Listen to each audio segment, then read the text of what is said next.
النهاردة أنا مش جاية أقولك اقرأي كتير، أنا جاية أقولك تفكري إزاي، جاية أقولك إزاي يكون ليكي هيبة عقل تخلي أي حد يقعد معاكي يحس إنه قدام شخصية حقيقية عميقة ومختلفة. لو حابة يكون عندك عقل أعمق ونقاشات أذكى وتأثير حقيقي في كلامك، يبقى الحلقة دي ليكي. أتمنى يكون معاكي ورقة وقلم أو نوت بوك عشان في شوية أفكار ونقط مهمة جدا، والأفضل إنك تسجليها مش بس تسمعيها. أول حاجة، المضغ أهم من البلع. أنا في سنة 2023 حطيت هدف لحالي إن أقرأ 100 كتاب عشان أكون مثقفة، وفي الآخر اكتشفت إن الموضوع مش بالكمية. أنا يمكن أقرأ 4 أو 5 كتب بس على مدار سنة كاملة وتكون بحصيلة 100 كتاب. أولا، قراءة كتير، استماع بودكاست كتير كتير كتير، استهلاك استهلاك استهلاك بدون تطبيق. تسمعي بودكاست عن الذكاء العاطفي بس ما تحاوليش تطبقيه في حياتك اليومية حتى لو بسيط. هل تفتكري انك هيكون عندك ذكاء عاطفي؟ تقرأي 4 5 كتب عن الصحة والرياضة بس ما بتحركيش جسمك، هل هتكوني رياضية وجسمك صحي؟ تقرأي في كتب دين كتير وبتتدبري في القرآن الكريم أو الإنجيل بس مش بتطبقيه في حياتك اليومية. لما الاستهلاك يكون كتير جدا من مصادر مختلفة بدون ترتيب أو تصفية، دماغك بيحس بالزحمة وبتقل قدرتك على التركيز أو التمييز بين الصح والغلط. طب إزاي أبتعد عن الاستهلاك؟ بدل ما بتقولي أنا قرأت 10 كتب أو بودكاست أو سمعت بودكاست كل يوم، الأفضل تقولي إنك تختاري معلومة واحدة وتفهميها صح، تطبقيها أو تناقشيها مع حد، تفهمي ليه هي صح وإزاي تنفعك في حياتك اليومية. تاني حاجة، إنك تتجنبي التعالي بمعلوماتك عن الناس. طب ليه؟ الموضوع ده هياخدنا لسببين مهمين جدا.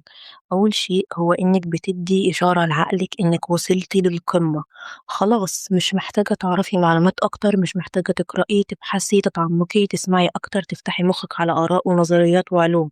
خلاص، هنا عقلك بيبدأ بإغلاق باب التعلم، لأن الدافع للتعلم بيجي لما عقلك يقولك أنا في معلومات ناقصاني، في شيء ناقصني، في بحث، في علم، في آراء، في تجارب، في حاجات ناقصاني عاوزة أفهمها، عاوزة أعرفها.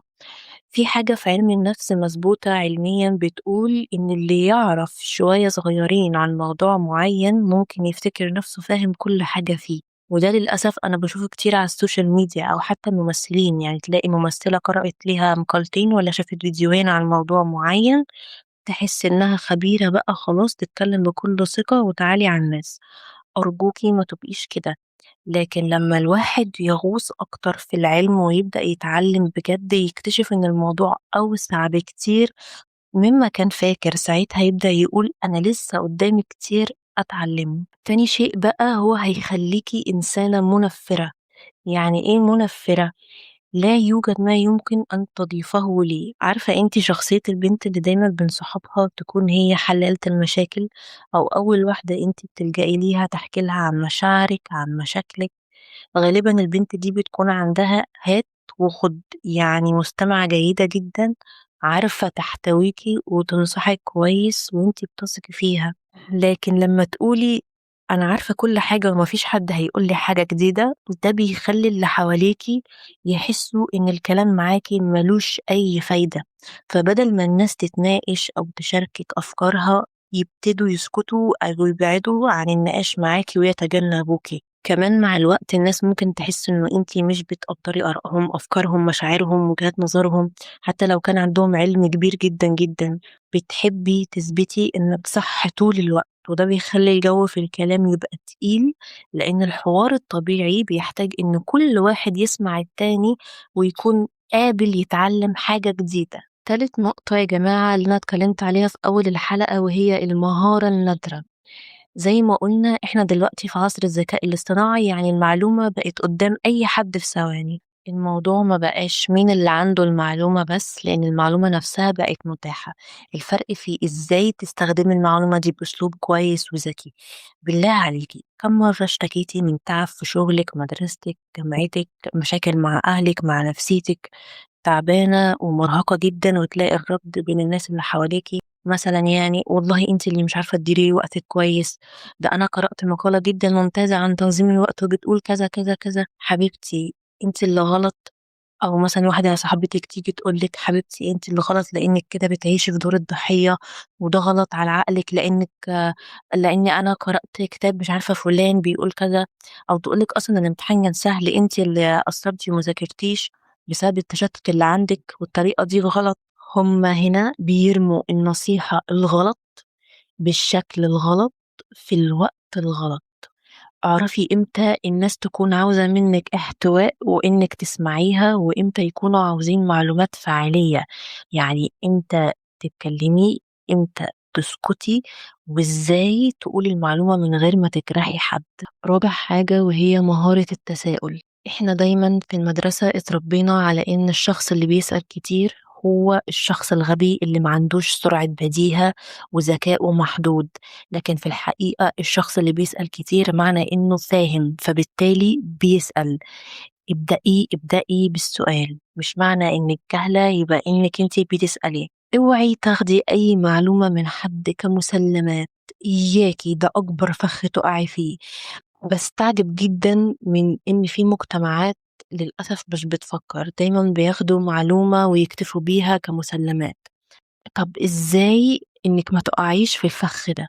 بإنِّك تسألي لنفسِك سؤالين، لماذا وكيف؟ حد ييجي يقول لِك أنتِ عندِك فقدان شغف مثلًا، خلاص تصدّقي إنِّك عندِك فقدان شغف وتعيشي في الحالة وأنتِ حتى ما حاولتيش تعرفي يعني إيه حتى معنى الكلمة دي. هل بحثتِ عنها في قاموس اللغة العربية؟ هل قرأتِ دراسات عنها؟ رُحتِ لدكتور شخّصِك بيها؟ إزاي؟ ليه؟ فين الأبحاث، الدليل، الكتب، المراجع؟ ما تخلّيش حد يقول لِك حاجة وخلاص، اسألي، اسمعي، افهمي نفسِك كويس. رابع حاجة ابعدي عن السطحية، ابعدي عن الكلام السطحي الضايع اللي ما لوش أي تأثير. الكلام السطحي بيضيّع المعلومة. لو كلامِك عام ومليان تفاصيل مش مهمة، اللي بيسمع مش هيعرف يركّز، هيحس إن المعلومة أصلًا مش مفيدة. الكلمة اللي محددة وواضحة بتوصل المعلومة بسرعة وبشكل مؤثر، والكلمة العامة أو السطحية بتضيع وقتك ووقت اللي حواليكي. فأرجوكي اختاري كلماتك بشكل كويس جدا. سادس حاجة بقى وهي الهوايات، وبصراحة جمال النقطة دي وتأثيرها على ذكائك النفسي يخليها تستاهل فيديو لوحدها، عشان كده أنا عملت ليها فيديو خاص بيها. كل أملي إنِّك تخرجي من حلقة النهارده وأنتِ شايفة إن عقلِك هو أغلى استثمار عندِك. ابدئي طبّقي اللي قُلناه، لو عجبِك الفيديو شاركيه مع بنوتة أنتِ بتحبيها.